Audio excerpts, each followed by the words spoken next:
Assalamualaikum warahmatullahi wabarakatuh. Alhamdulillah rabbil alamin wa bihi nasta'in ala umurud dunya waddin. Asyhadu an la ilaha illallah wa asyhadu anna Muhammadan abduhu wa rasuluh, amma ba'du. Apa kabar kawan-kawan semuanya? Saya harap kalian baik-baik saja ya. Di video kali ini saya ingin menyampaikan kepada kawan-kawan semua tentang tugas middle test mind mapping saya dengan mata kuliah sejarah dakwah. Sebelumnya, perkenalkan, nama saya Muhammad Hairani dengan NIM 220104010134 dengan dosen pengampu Ibu Rizkiatul Hasanah MSOS. Selanjutnya, mari kita lihat mind mapping sejarah dakwah yang terdiri dari 6 pembahasan. Yang pertama, pengertian ruang lingkup dan fungsi sejarah dakwah. Yang kedua, setting sosial bangsa Arab sebelum Islam. Yang ketiga, konsepsi dan posisi sejarah dakwah Rasulullah. Yang keempat, sejarah dakwah Rasulullah. Yang kelima, dakwah Islam pada masa Khulafaur Rasyidin. Dan yang terakhir, dakwah Islam pada masa Daulah Umayyah. Masuk ke pembahasan yang pertama, yaitu pengertian ruang lingkup dan fungsi sejarah dakwah. Pengertian sejarah dakwah. Sejarah dakwah berasal dari dua kata, yaitu sejarah dan dakwah.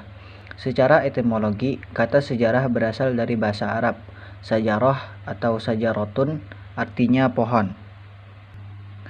Akan tetapi, secara garis besar, di Indonesia sejarah berarti silsilah, asal-usul, riwayat, dan apabila dibuat skema akan menyerupai pohon lengkap dengan cabang, ranting, dan daun. Dengan penjelasan di atas bahwa pengertian sejarah bermakna sebagai pertumbuhan dan perkembangan dari pohon. Namun, kini kata sejarah mengandung arti masa lampau manusia. Selanjutnya, sejarah menurut beberapa dari para ahli. Yang pertama, menurut Ibnu Khaldun, peristiwa-peristiwa istimewa atau penting pada waktu tertentu di masa lampau. Yang kedua, menurut Mohatta, mengemukakan bahwa sejarah dengan artian suatu perwujudan tentang masa lampau. Dan yang terakhir, Siti Gajalba, gambaran masa lalu tentang manusia dan sekitarnya sebagai makhluk sosial. Dakwah menurut istilah adalah upaya menyebarluaskan kebenaran dan mengajak orang lain untuk mempercayainya. Sedangkan dakwah berasal dari bahasa Arab, yaitu da'a yad'u da'watan, yang artinya mengajak, menyeru, atau seruan. Sedangkan menurut para ahli, dakwah adalah, menurut Abu Bakar Zakaria, dakwah adalah usaha para ulama dan orang-orang yang memiliki pengetahuan agama Islam untuk memberikan pengajaran kepada halayak umum sesuai dengan kemampuan yang dimiliki tentang hal-hal yang mereka butuhkan dalam urusan dunia dan keagamaan. Yang kedua, menurut Toha Yahya Omar, dakwah Islamiyah adalah mengajak manusia sesuai dengan cara bijaksana kepada jalan yang benar sesuai dengan perintah Allah Subhanahu wa taala untuk kemaslahatan dan kebahagiaan mereka di dunia dan akhirat. Yang ketiga, menurut Syekh Muhammad Al-Rawi, mengatakan dakwah adalah pedoman hidup manusia yang sempurna beserta ketetapan dan kewajibannya. Dengan demikian, sejarah dakwah adalah peristiwa masa lampau umat manusia dalam upaya mereka menyeru, memanggil, dan mengajak umat manusia kepada Islam, serta bagaimana reaksi umat yang diseru dan perubahan-perubahan apa yang terjadi setelah dakwah dijalankan, baik secara langsung maupun tidak langsung. Ruang lingkup sejarah dakwah. Pembatasan ruang lingkup kajian dakwah berangkat dari jawaban pertanyaan kapan dakwah Islam dimulai. Setidaknya ada dua pendapat besar tentang permulaan dakwah, yaitu yang pertama, penelitian yang menjadikan permulaan dakwah adalah pada masa Rasulullah SAW. Pendapat ini merujuk kepada terminologi khusus dari dakwah Islamiyah, bahwa Islam adalah agama yang dibawa oleh Nabi SAW. Yang kedua, peneliti lain berpendapat bahwa permulaan dakwah adalah sejak diutusnya para nabi dan rasul. Pendapat ini merujuk kepada terminologi umum dari dakwah Islamiyah, bahwa dakwah para nabi hakikatnya adalah satu. Seluruh rasul telah menyampaikan Islam dalam arti yang luas. Bagi peneliti yang berpendapat bahwa sejarah dakwah Islam dimulai sejak adanya Rasul, mereka memulai kajiannya dari dakwah Nabi Nuh alaihi salam. Alasannya adalah karena Nuh merupakan Rasul pertama yang diceritakan oleh Al-Quran tentang aktivitas dakwah. Berdasarkan dua pendapat, maka bahasan mata kuliah sejarah dakwah seharusnya dapat dimulai sejak dimulainya dakwah, yaitu sejak Nabi Nuh alaihi salam. Sedangkan aspek sejarahan yang diceritakan adalah aktivitas umat Islam memenuhi perintah Allah Subhanahu wa taala untuk menyebarkan agama, membina masyarakat, melakukan transformasi sosial budaya, memelihara agama dan mempertahankannya dari serangan musuh-musuh Islam. Sejarah Islam juga menceritakan bagaimana perjuangan menegakkan agama dalam rentang masa yang begitu panjang. Fungsi sejarah dakwah. Dalam Al-Quran banyak kisah-kisah yang mengandung nilai-nilai sejarah yang dapat menjadi pelajaran bagi umat manusia, khususnya bagi seorang da'i, sebelum ia berjuang menyebarkan dakwah di tengah-tengah umat, karena dengan mempelajari sejarah dakwah dari dakwah Nabi Muhammad hingga para sahabat dan generasi selanjutnya, dapat dijadikan cerminan oleh da'i di masa kini. Adapun fungsi sejarah adalah, yang pertama, untuk mengetahui bagaimana strategi perjuangan para rasul dan kegigihan mereka dalam menyebarkan agama tauhid. Yang kedua, agar kita bisa mengambil pelajaran dari para sahabat Nabi dan tabi'in dan generasi selanjutnya tentang kegigihan mereka menyebarkan Islam. Yang ketiga, mengidentifikasi penyakit umat pada setiap zaman dan mencarikan jalan keluarnya. Yang keempat, menentukan sikap yang benar dalam berdakwah dengan bercermin kepada sejarah yang benar. Yang kelima, mengetahui faktor kemajuan dan kemunduran dakwah dari masa ke masa. Yang keenam, untuk memupuk semangat perjuangan para da'i. Yang ketujuh, mengetahui tentang sejauh mana dakwah telah mempengaruhi umat dalam bersikap. Dan yang terakhir, memprediksi apa yang akan terjadi dengan peranan Islam di masa mendatang dalam rangka menata kehidupan masyarakat baru.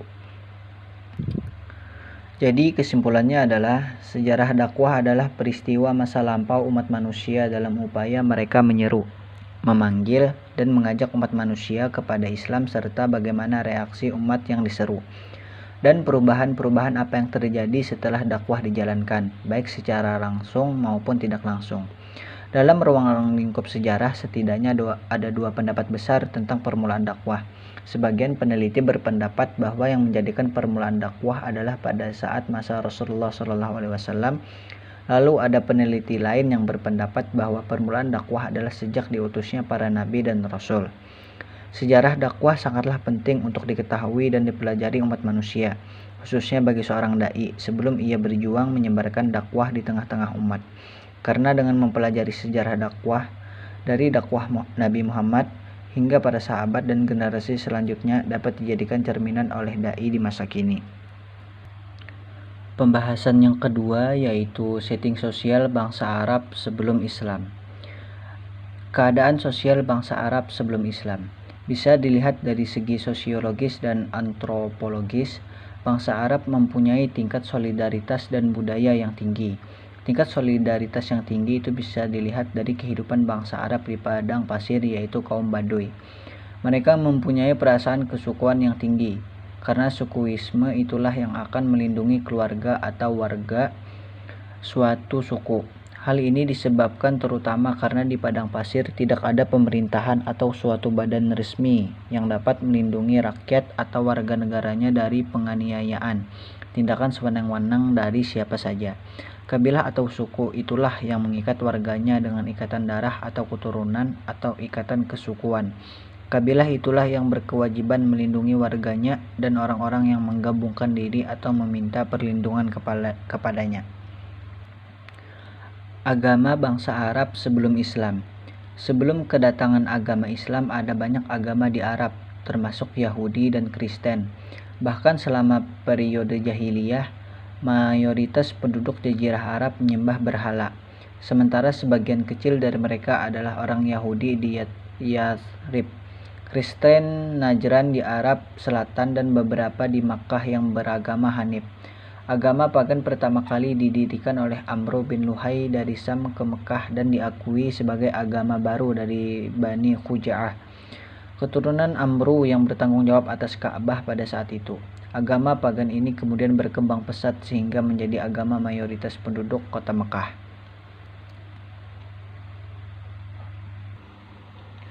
Politik bangsa Arab sebelum Islam. Bangsa Arab sebelum Islam hidup bersuku-suku atau kabilah-kabilah dan berdiri sendiri-sendiri satu sama lain, kadang-kadang saling bermusuhan. Mereka tidak mengenal rasa ikatan nasional, yang ada pada mereka hanyalah ikatan kabilah. Dasar perhubungan dalam kabilah itu ialah pertalian darah. Pada hakikatnya, kabilah-kabilah ini mempunyai pemuka-pemuka yang memimpin kabilah masing-masing. Kabilah adalah sebuah pemerintahan kecil yang asas eksistensi politiknya adalah kesatuan fanatisme. Adanya manfaat secara timbal balik untuk menjaga daerah dan menghadang musuh dari luar. Ekonomi bangsa Arab sebelum Islam. Bangsa Arab memiliki mata pencaharian di bidang perdagangan, pertanian, dan peternakan. Peternakan menjadi sumber kehidupan bagi bangsa Baduy. Mereka berpindah-pindah menggiring ternaknya ke daerah yang sering musim hujan atau ke padang rumput. Budaya bangsa Arab sebelum Islam. Kebudayaan bangsa Arab pra-Islam yang paling menonjol adalah bidang sastra bahasa Arab, khususnya syair Arab. Negeri Yaman adalah tempat tumbuh kebudayaan yang pernah berkembang di Jazirah Arab sebelum Islam datang. Bangsa Arab termasuk bangsa yang memiliki rasa seni yang tinggi. Ilmu pengetahuan bangsa Arab sebelum Islam. Yang pertama itu ada astronomi, yang kedua meteorologi, yang ketiga mitologi, yang keempat ilmu tenung, dan yang terakhir adalah ilmu pengobatan. Jadi ilmu pengetahuan bangsa Arab sebelum Islam itu banyak sekali membahas tentang langit-langit dan juga ilmu sihir. Masuk ke pembahasan yang ketiga, yaitu konsepsi dan posisi sejarah dakwah Rasulullah. Mengutip pengertian konsepsi dari Kamus Besar Bahasa Indonesia atau KBBI, yaitu adalah rancangan atau diabstrakkan dari peristiwa konkret. Dikaitkan dengan konsepsi secara sempit adalah perkembangan. Jadi konsepsi sejarah Nabi adalah berlandaskan kepada petunjuk Allah Subhanahu wa taala, yaitu berupa wahyu atau Al-Qur'an yang secara berangsur-angsur Allah Subhanahu wa taala turunkan. Rasulullah Shallallahu alaihi wasallam dalam menjalankan tugas dakwahnya, yaitu secara bertahap. Artinya perkembangan dakwah Nabi itu secara konsep, yaitu menyebarkan pesan-pesan ilahiyah di mana Allah Subhanahu wa taala mengutus beliau sebagai rahmatan lil alamin dengan dibekali dengan kebaikan, ketakwaan, keikhlasan, dan akhlak mulia. Tahapan tazkib, tafa'ul, dan isti'lam al-hukmi. Pembinaan dan pengkaderan, marhalah tazkib wa takwin. Tahapan ini dilakukan Rasulullah SAW ketika memulai dakwahnya di Makkah. Langkah-langkah dakwah yang dilakukan Rasulullah SAW dalam tahapan ini adalah dengan jalan mendidik dan membina masyarakat dengan akidah dan syariat Islam. Pembinaan ini ditujukan agar umat Islam menyadari tugas dan tanggung jawabnya sebagai seorang muslim. Dengan pendidikan dan pembinaan, seorang muslim diharapkan memiliki kesadaran akan wajibnya menegakkan syariah Islam dan khilafah Islamiyah. Berdiam diri terhadap akidah dan sistem kufur yang ada adalah kemaksiatan, sehingga dengan begitu bisa mendorong seorang muslim untuk menjadikan akidah dan syariah Islam sebagai pandangan hidup tolak ukur perbuatannya. Interaksi dan perjuangan di tengah umat, marhalah tafa'ul ma'al al-ummah. Setelah lahir individu-individu Islam yang telah tergabung dalam sebuah kelompok dakwah atau partai politik Islam, maka akan dilanjutkan pada tahapan yang kedua, yaitu tahap interaksi dan perjuangan di tengah umat. Para muslimin yang telah terhimpun dalam partai politik Islam yang ikhlas itu harus diterjunkan di tengah-tengah masyarakat untuk meraih kekuasaan dari tangan umat. Hal itu sebagaimana yang pernah dilakukan Rasulullah SAW bersama sahabat. Setelah dianggap cukup dalam menjalankan proses dakwah tahap pembinaan dan pengkaderan, kelompok dakwah Rasulullah selanjutnya diperintahkan Allah Subhanahu wa taala untuk berdakwah secara terang-terangan. Allah Subhanahu wa taala berfirman dalam Quran surah Al-Hijr ayat 94, Maka sampaikanlah olehmu secara terang-terangan segala apa yang diperintahkan kepadamu dan berpalinglah dari orang-orang musyrik. Proses akhir dakwah dari marhalah kedua ini ditandai dengan dilaksanakannya talabun nusrah, mencari dukungan politik dari ahlun nusrah kepada para pemimpin kabilah untuk menyerahkan kekuasaannya kepada Rasulullah SAW. Puncak dari marhalah itu adalah ketika Rasulullah SAW berhasil mendapatkan kekuasaan dari para pemimpin kabilah dari Yastrib, Madinah melalui Bai'atul Aqobah II. Tahapan penerapan hukum Islam atau marhalah tatbiq ahkamul Islam. Setelah proses talabun nusrah berhasil, selanjutnya penerapan syariah Islam secara kaffah sebagai hukum dan perundang-undangan masyarakat dan negara, sebagaimana yang pernah dilaksanakan oleh Rasulullah SAW dan para sahabat setelah mendapatkan Bai'atul Aqobah II.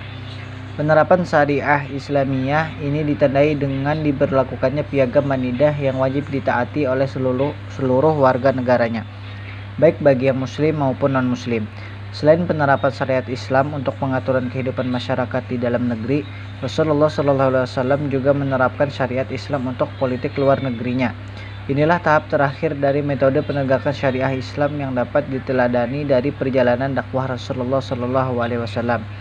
Dengan diterapkannya syariah Islam sebagai kaffah, keagungan Islam akan nampak dalam penerapannya di dalam negeri dan juga akan nampak dari tersebarnya Islam ke seluruh penjuru dunia untuk menebarkan rahmatnya. Umat Islam juga sudah mulai menyadari bahwa syariat Islam tidak mungkin dapat diterapkan kecuali ada institusi yang mewadahinya, yaitu Daulah Khilafah Islamiyah. Selanjutnya adalah metode dakwah yang dilakukan oleh Nabi SAW.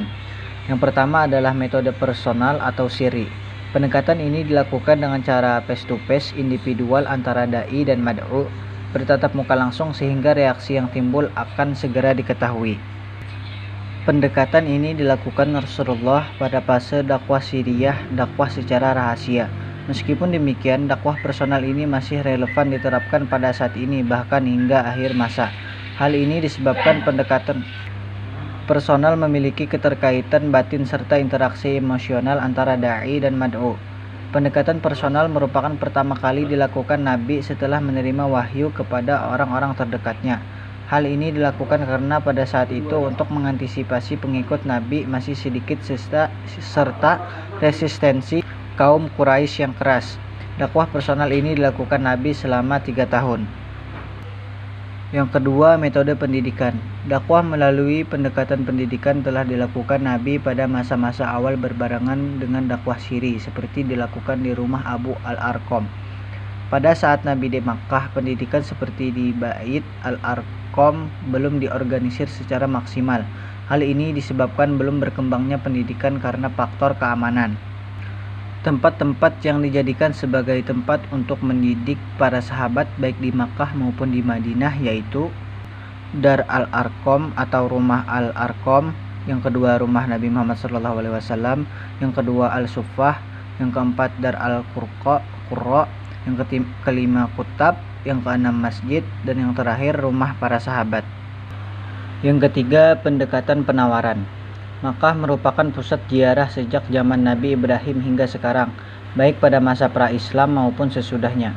Salah satu pendekatan dakwah Nabi adalah menawarkan agama Islam kepada kabilah-kabilah yang menziarahi Ka'bah.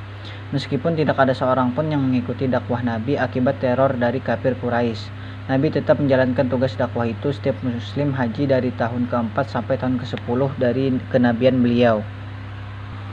Nah, di dalam pendekatan penawaran ada beberapa metode yang Nabi lakukan, yaitu menawarkan Islam kepada kabilah-kabilah. Masuknya Islam kabilah Kharaj memeluk Islam, Bai'at Aqobah pertama, dan yang terakhir Bai'at Aqobah kedua. Yang keempat, pendekatan misi. Pendekatan misi adalah pengiriman dai ke daerah yang jauh dari tempat tinggal Nabi untuk mengajarkan agama Islam. Pendekatan dakwah ini merupakan bagian dari pendekatan pendidikan, namun hal ini eksis mundis atau titik tekannya pada pendelegasian atau pengiriman para dai oleh Nabi. Yang kelima, pendekatan korespondensi. Pendekatan korespondensi merupakan salah satu dakwah yang dilakukan Nabi Shallallahu Alaihi Wasallam. Dakwah melalui korespondensi ini dilakukan Nabi Shallallahu Alaihi Wasallam pada tahun ke-7 Hijriyah terhadap bangsa-bangsa non-Arab. Sebelumnya selama 16 tahun Nabi Shallallahu Alaihi Wasallam berdakwah hanya kepada masyarakat Arab, tepatnya 10 tahun di Makkah dan 6 tahun di Madinah. Nah, jadi pendekatan korespondensi itu adalah kayak pendekatan yang menggunakan surat menyurat. Nah, surat dakwah Nabi secara garis besar itu berisi yang pertama surat-surat yang berisi seruan untuk masuk Islam, yang kedua surat-surat yang berisi aturan ajaran Islam seperti zakat dan sebagainya, dan yang terakhir surat-surat yang berisi kewajiban bagi non-muslim seperti jizyah. Yang keenam, pendekatan diskusi. Pendekatan diskusi atau mujadalah mengandung arti dialogis.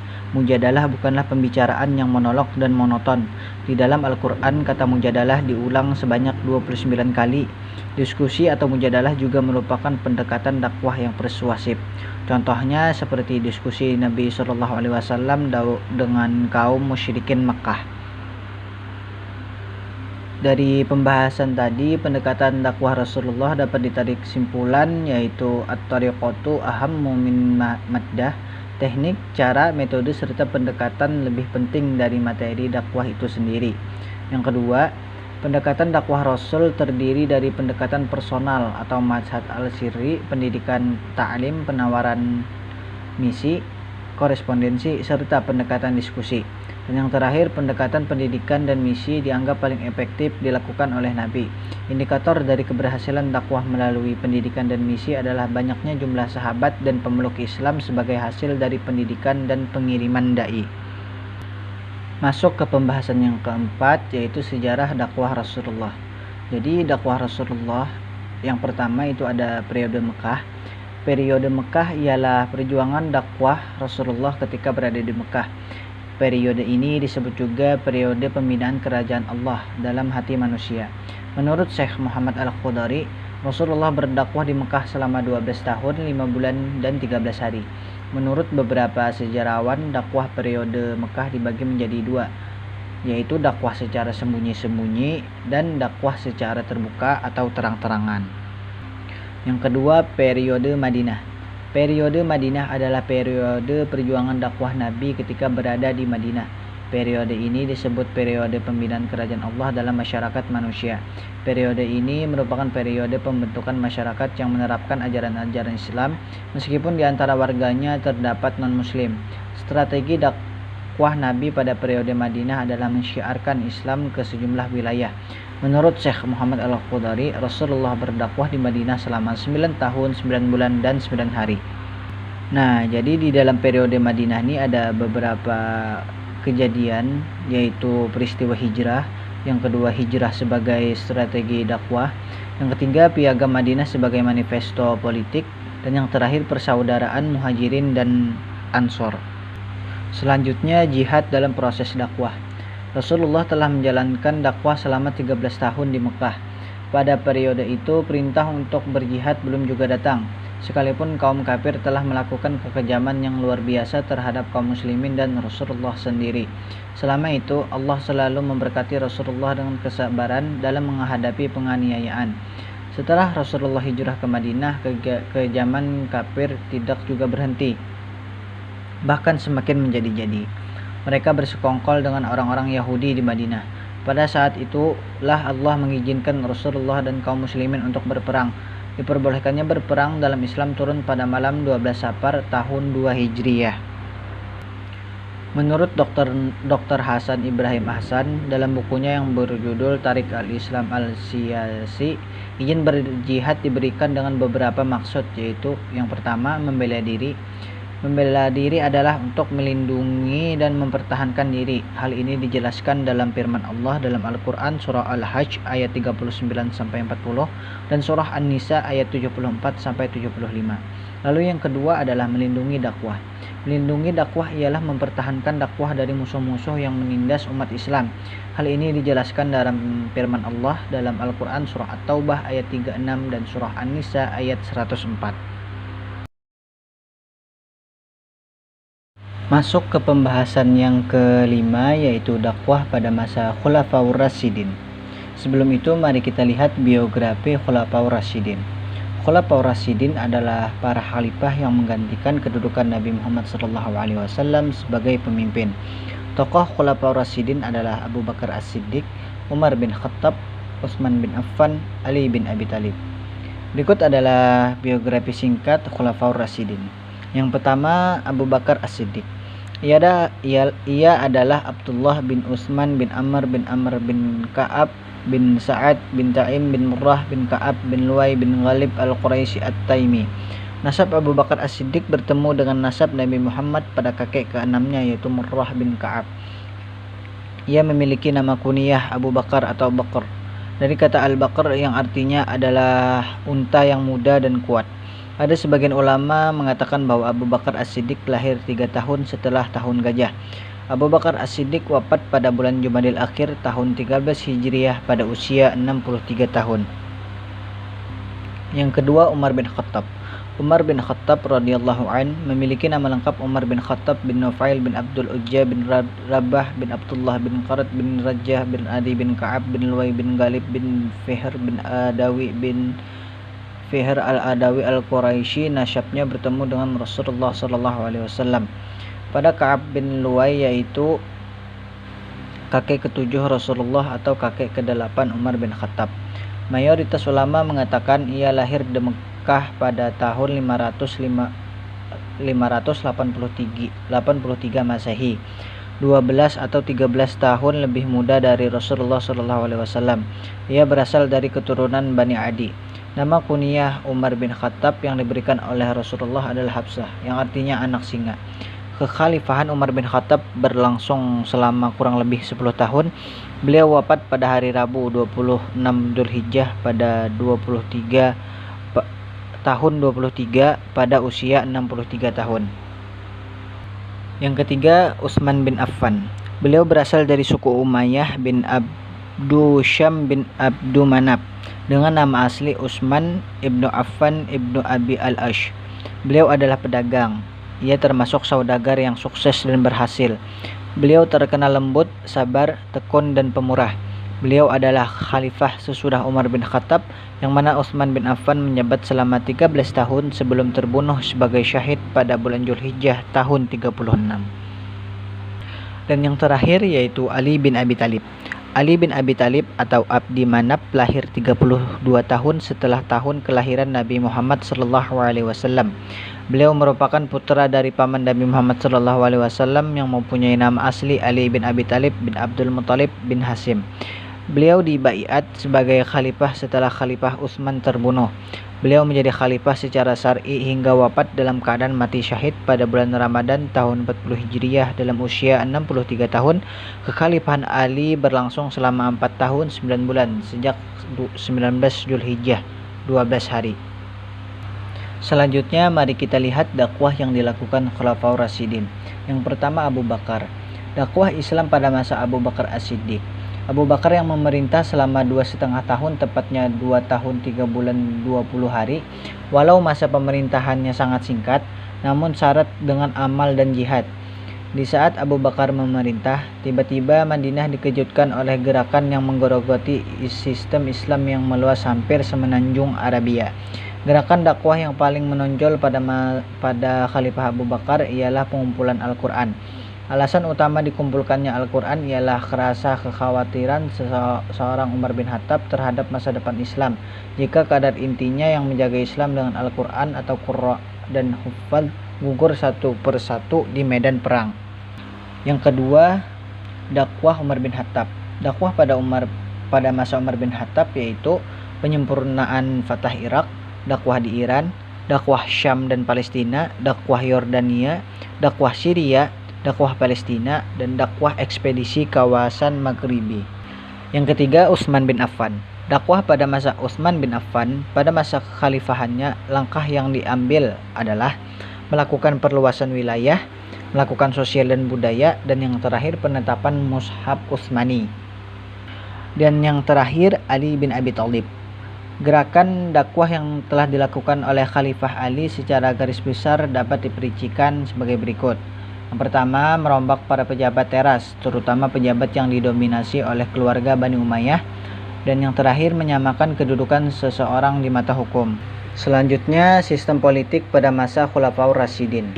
Abu Bakar menggunakan sistem politik konsolidasi, Umar bin Khattab menggunakan sistem politik ekspansi, Utsman bin Affan menggunakan sistem politik sentralistik dan nepotisme, dan yang terakhir Ali bin Abi Thalib menggunakan sistem aspek spiritual. Selanjutnya yang terakhir, spesifikasi kebijakan dan perjuangan dari Khulafaur Rasyidin. Yang pertama, Abu Bakar As-Siddiq. Beberapa langkah strategis yang dilakukan Abu Bakar dalam upaya mengembangkan dakwah Islam diantaranya yaitu menciptakan stabilitas melalui pembinaan, pembenahan, dan penyelesaian persoalan intern di kalangan kaum muslimin, yakni menumpas dan meluruskan situasi anarkis dalam energi yang timbul akibat pemberontakan kaum munafik dan gerakan penentang kewajiban zakat yang lahir dari fanatisme kesukuan dan munculnya pengakuan nabi palsu. Mengalihkan perhatian pada upaya melakukan futuhat, ekspedisi ke Syria demi pengembangan wilayah Islam. Merintis majelis syura, upaya memelihara dan mengumpulkan ayat-ayat Al-Quran sebagai rujukan dasar dakwah. Yang kedua, Umar bin Khattab. Berikut merupakan beberapa langkah dakwah yang dilakukan Umar bin Khattab. Yang pertama, pembenahan manajemen administrasi pemerintahan, pembenahan dan pembentukan peranata hukum dan sistem pengadilan, penetapan sistem kalender hijriyah, memperkokoh majelis syura dan sistem konstitusi negara berdasarkan sistem demokratis, upaya peningkatan kesejahteraan masyarakat dengan dibangunnya beberapa sarana umum seperti irigasi pertanian, sistem keuangan negara, bait al-ma'al, dan sebagainya. Pembinaan masyarakat dan upaya futuhat ke berbagai wilayah strategis bagi pengembangan dakwah. Yang ketiga, Utsman bin Affan. Berikut merupakan beberapa langkah dakwah yang dilakukan Khalifah Utsman bin Affan, yakni yang pertama, mengadakan pembenahan dan menyelesaikan gerakan pembangkang berupaya memelihara stabilitas wilayah yang semakin luas, menyebarkan para cendekiawan ke wilayah-wilayah kekuasaan Islam, upaya menyeragamkan naskah mushaf Al-Quran semi keutuhan dan kepentingan dakwah, mempertahankan dan memelihara sistem pemerintahan dengan memelihara majelis syura, dan yang terakhir mengadakan pembinaan dan futuhat ke wilayah timur dan barat. Yang terakhir, Ali bin Abi Thalib. Berikut merupakan beberapa langkah dakwah yang dilakukan Khalifah Ali bin Abi Thalib, yaitu mengadakan kompromi politis dengan elit politisi berupaya menyelesaikan persoalan intern di antara kaum muslimin. Mengadakan kompromi politis dengan elit politisi, berusaha menjadikan masjid sebagai tempat menyelesaikan persoalan atau sentral kegiatan, menampilkan sosok kepemimpinan yang tidak ambisius. Dan selanjutnya masuk ke pembahasan yang terakhir, yaitu dakwah pada masa Daulah Umayyah. Biografi singkat dinasti Umayyah. Awal berperannya Bani Umayyah dalam sejarah Islam adalah menjadi administrator terkemuka pada masa pimpinan Nabi Muhammad dan episode pemerintahan berikutnya. Pada masa Khalifah ketiga Utsman ibn Affan, Muawiyah bin Abu Sufyan menjabat sebagai gubernur Syria. Kemudian pada masa Khalifah Ali, Khalifah keempat yang menjadi anak menantu Nabi Muhammad SAW, Muawiyah bin Abu Sufyan melakukan agitasi dan menuntut pengungkapan dalang atas pembunuhan Utsman bin Ibn Affan, hingga terjadi peristiwa perang saudara pertama dalam sejarah antar sesama umat Islam. Peperangan tersebut dimenangkan Muawiyah bin Abu Sufyan atas Ali radhiyallahu an dan kemudian mendeklarasikan dirinya sebagai Khalifah Umayyah pertama dengan menjadikan Suriah sebagai basis kekuatan utama dan kota Damaskus sebagai ibu kotanya. Dinasti Umayyah yang berada di Damaskus selama pemerintahannya telah terjadi pergantian sebanyak 14 orang khalifah, yaitu yang pertama Muawiyah ibn Affan Abi Sufyan, yang kedua Yazid, yang kedua Muawiyah ibnu Yazid, yang keempat Marwan ibnu Al-Hakam, yang kelima Abdul Al-Malik ibnu Marwan, yang keenam Al-Walid ibnu Abdul Malik, yang ketujuh Sulaiman, yang kedelapan Umar, yang kedelapan Yazid ibnu Abdul Malik, yang ke-10 Hisham, yang ke-11 Al-Wahid, yang ke-12 Yazid III ibnu Al-Walid, yang ke-13 Ibrahim ibnu Al-Walid, dan yang terakhir Marwan II ibnu Muhammad bin Muhammad.